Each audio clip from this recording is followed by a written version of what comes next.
স্বরাষ্ট্রমন্ত্রী এবং আইনমন্ত্রী তারা গণভোট অধ্যাদেশের তফসিল বিষয়ে তারা আজকে সংসদে ভুল বক্তব্য তারা উপস্থাপন করেছে। যদি আমাদেরকে মোটা দাগে পরিবর্তন করতে হয়, যদি টেকসইভাবে সেটা করতে হয়, তাহলে সেটা সংস্কারের মাধ্যমে সেটা করতে হবে। এবং এবার যে সংবিধান সংস্কার পরিষদ গঠনের কথা বলা হয়েছে, সেটা সর্বতোভাবেই গাঠনিক ক্ষমতাপ্রাপ্ত একটা ফোরাম। যদি কোনো ফোরামের যদি গাঠনিক ক্ষমতা না থাকে, তাহলে সে মৌলিক গঠনগত জায়গায় কোনো পরিবর্তন নিয়ে আসতে পারে না। সংসদে যে সংশোধনীগুলোর কথা বলা হচ্ছে, এমন সংশোধনী এর আগেও করা হয়েছিল যে সংশোধনীগুলো পরবর্তীতে হাইকোর্টে গিয়েছে, সুপ্রিম কোর্টে গিয়েছে এবং সেগুলোকে অবৈধ ঘোষণা করা হয়েছে। একেবারেই বিতর্কতে একটা উদাহরণ থেকে যদি আমরা বলি যে বাংলাদেশে বিচার বিভাগকে ডিসেন্ট্রালাইজ করার জন্য হাইকোর্ট বিভাগকে দেশের বিভাগীয় শহরগুলোতে স্থাপন করার একটা সংশোধনী অষ্টম সংশোধনীর মাধ্যমে নিয়ে আসা হয়েছিল, কিন্তু পরবর্তীতে এটা যখন কোর্টে গেল, কোর্টে যাওয়ার পরে সেই সংশোধনীকে অবৈধ ঘোষণা করা হলো। আমরা কিন্তু এবার জুলাই সনদের মধ্যেও আমরা আমাদের হাইকোর্টকে বিভাগীয় শহর পর্যন্ত নিয়ে যাওয়ার প্রস্তাবনা কিন্তু সেখানে আছে অলরেডি। তো এই প্রস্তাবনাগুলো এবং আরও অনেকগুলো উচ্চকক্ষ পিআরের ভিত্তিতে হবে। 200-র বেশি সার্ভিস ও ফিচারে লেনদেনের সব বিকাশ অ্যাপে সম্ভব। প্রধানমন্ত্রীর যে মেয়াদকালের কথা বলা হয়েছে এবং বড় বড় যে পরিবর্তনগুলো, এই তত্ত্বাবধায়ক সরকারের একটা নতুন ফর্মুলা, এই প্রত্যেকটা জিনিসকে যদি আমাদের টেকসই করতে হয়, তাহলে এটা গাঠনিক ক্ষমতাপ্রাপ্ত সংবিধান সংস্কার পরিষদের মধ্য দিয়েই এটাকে টেকসই করতে হবে। এখন প্রশ্ন হতে পারে যে বিএনপি যে জুলাই সনদের কথা বলছে, সেটা আসলে কোন জুলাই সনদ? বিএনপি কিন্তু জুলাই সনদের অধিকাংশ গুরুত্বপূর্ণ অনুচ্ছেদগুলোতে এবং পয়েন্টগুলোতে তারা নোট অফ ডিসেন্ট দিয়ে রেখেছে। বিএনপি যখন জুলাই সনদের কথা বলে, তারা জুলাই সনদের মূল যে প্রস্তাবনা, সেই প্রস্তাবনাগুলোর কথা তারা বলে না।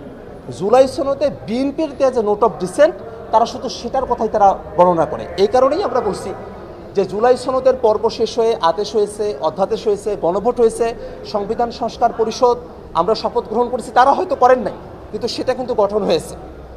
অর্থাৎ আমরা যখন ক্লাস 5-এ উত্তীর্ণ হয়েছি, বিএনপি তখন আমাদেরকে টেনে আবার ক্লাস 1-এ নিয়ে যেতে চাই। কেন? কারণটা হলো ওই যে নোট অফ ডিসেন্টের অংশটুকু। যদি নোট অফ ডিসেন্টকে কার্যকর ধরে নেওয়া হয়, তাহলে মোটা দাগে রাষ্ট্র কাঠামোর মৌলিক সংস্কারগুলো বিধান করা সম্ভবপর হবে না। আজকে আপনি স্বরাষ্ট্রমন্ত্রীর বক্তব্যের মধ্যে শুনেছেন যে তারা উচ্চকক্ষ যেটা গঠন করা হবে, সেটা তারা পিআর পদ্ধতিতে চায় না। দ্বিতীয়ত, উচ্চকক্ষের ক্ষমতায় তারা সংবিধান সংশোধনীকে তারা রাখতে চায় না। কিন্তু একটা বিষয় হলো যে আমরা যখন উচ্চকক্ষের কথা বলেছি, তখন উচ্চকক্ষকে আমরা সংবিধান সংশোধনী নিম্নকক্ষে যেটা একদলীয়ভাবে করা হতো, সেটার একটা চেক অ্যান্ড ব্যালেন্সের জন্যই আমরা উচ্চকক্ষে সংবিধান সংশোধনীর কথা আমরা বলেছি। এবং সেই উচ্চকক্ষটা যদি নিম্নকক্ষের অনুপাতে হয়, তাহলে এখানে যে পরিমাণ সংখ্যাগরিষ্ঠতা আছে সরকার দলের, উচ্চকক্ষে সেই পরিমাণ সংখ্যাগরিষ্ঠতা থাকবে, সেখানে কোনো চেক অ্যান্ড ব্যালেন্সের জায়গা থাকবে না। এই কারণেই আমরা তখন বলেছিলাম যে উচ্চকক্ষটা গঠিত হতে হবে ভোটের পিআর অনুযায়ী, এবং সেই উচ্চকক্ষে যদি কোনো সংবিধান সংশোধনের বিষয় নিম্নকক্ষে পাশ হয়ে আসে, সেটাকে উচ্চকক্ষে পাশ করতে হবে এবং অন্ততপক্ষে 51% মেজরিটি নিয়েই সেটা সেখানে পাশ হতে হবে। যদি এই টেকসই পরিবর্তনগুলো না চাওয়া হয়, তাহলে আদতে জুলাই সনদের কোনো মূল্য থাকবে না। এবং আপনাদের অবস্থানটা কি রাখবেন? আপনাদের অবস্থানটা কি থাকবে? কমিটি থেকে আপনারা যাচ্ছেন বা সেটা ভাবছেন কিনা? আমরা বরাবরের মতো বলেছি যে তারা যে সংশোধনী কমিটির কথা বলতেছে, সেটা আদতে কোনো আইনগত এখতিয়ার সম্পন্ন কোনো কমিটি নয়। এই যে অধ্যাদেশগুলোর বিষয়ে একটা কমিটি গঠন করা হয়েছিল, সেই কমিটি কি রিপোর্ট দিয়েছে কি না দেয়, সেটা হয়তো কিছু প্রেজেন্ট হয়েছে, কিন্তু সেটার উপরে নির্ভর করে কিন্তু সংসদে সেগুলো পাশ হওয়া না হওয়া নির্ভরটা করছে না। বিএনপি সরকার যেভাবে যাচ্ছে, অধ্যাদেশগুলো সেভাবে এখানে পাশ হবে। অর্থাৎ তারা গুম প্রতিকার এবং প্রতিরোধ অধ্যাদেশ যেটা আছে, সেটা তারা এখন ল্যাপস করতে চায়, সেভাবেই এখানে হচ্ছে। দুদকের বিষয়ে তাদের যেটা মতামত, সেটা হচ্ছে। মানবাধিকার কমিশনের ব্যাপারে তাদের যেটা মতামত, সুপ্রিম কোর্ট সচিবালয় বা বিচারপতি নিয়োগের বিষয়ে যে অধ্যাদেশগুলো আছে, সেটা বিরোধী দলীয় সদস্যরা ওই কমিটিতে যে ধরনের মতামত দিয়েছেন, সেই মতামতের তো এখানে কোনো প্রাধান্য নেই।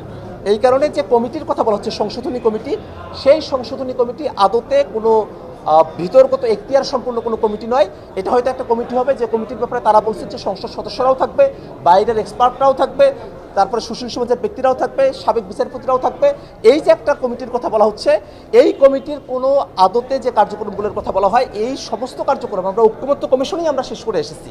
এখন তারই ধারাবাহিকতায় এখন সংবিধান সংস্কার পরিষদটাই বাস্তবায়ন করতে হবে। আপনার কমিটিতে থাকছেন না?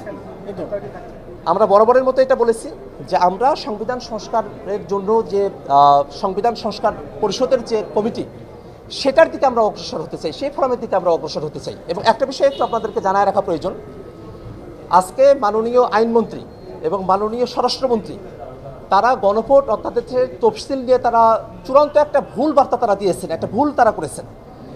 গণভোট অধ্যাদেশের তফসিলের মধ্যে গণভোটের যে ধারা ৩ তার অনুচ্ছেদের মধ্যে যে 30টি বিষয় নিয়ে সকল দলের একটা ঐক্যমত্য আছে, সেই বিষয়গুলো সেখানে বর্ণনা করা হয়েছে।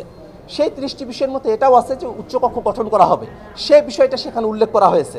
কিন্তু আমাদের আইনমন্ত্রী এবং আমাদের স্বরাষ্ট্রমন্ত্রী তারা দুইজনই সেই তফসিলের ক্রমিক নাম্বার ধরে জুলাই সনদের ক্রমিক নাম্বার বা অনুচ্ছেদ মিলিয়ে তারা দেখানোর চেষ্টা করেছেন যে জুলাই সনদের 18 অনুচ্ছেদে বলা হয়েছে যে উচ্চকক্ষ পিআর ভিত্তিতে গঠন করা হবে।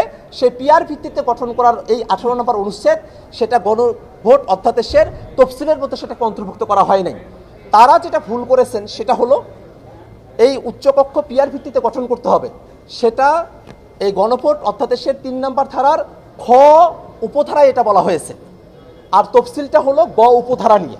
অর্থাৎ খ উপধারার একটা জিনিস আইনমন্ত্রী এবং স্বরাষ্ট্রমন্ত্রী তারা গ উপধারার মধ্যে তারা খুঁজেছেন। এই কারণে আজকে তারা তাদের যে বক্তব্য দাঁড় করিয়েছেন সে বক্তব্য ভুলের উপরে, এবং স্বরাষ্ট্রমন্ত্রী এবং আইনমন্ত্রী তারা গণভোট অধ্যাদেশের তফসিল বিষয়ে তারা আজকে সংসদে ভুল বক্তব্য তারা উপস্থাপন করেছে।